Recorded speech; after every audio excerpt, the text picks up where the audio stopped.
The hospital corridor smelled of antiseptic and sorrow.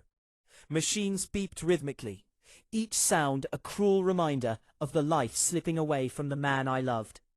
My husband, once vibrant and full of laughter, was now frail and pale, barely able to speak. The doctors had given up hope, and even I knew, deep down, that this would be our last goodbye.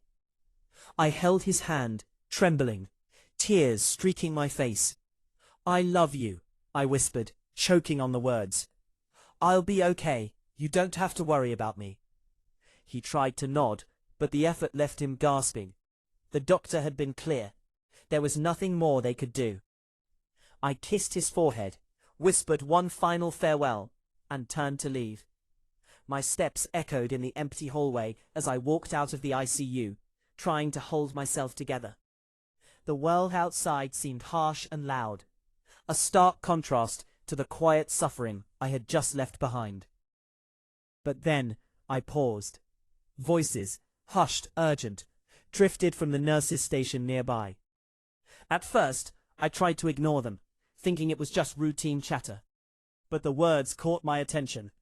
"Did you see the test results? He isn't dying," one nurse whispered. "What? Are you serious?" another replied. I froze, my heart hammering. Could it be? I turned and leaned closer. The nurses didn't notice me. They were focused on a clipboard. "It's all there. The medication error almost killed him, but if we intervene now, he could recover completely," one nurse said, glancing around nervously. My mind raced. How could this be happening?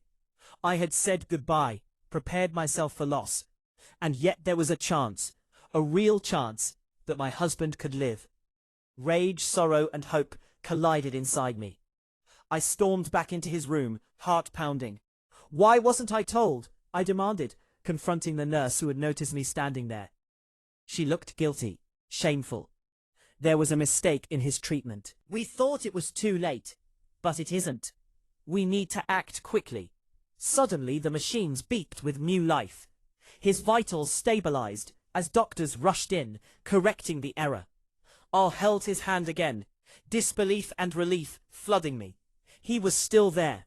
He was still alive.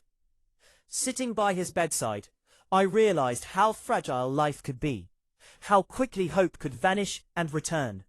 I had been ready to let go, to walk out of that hospital for the last time, but fate had other plans.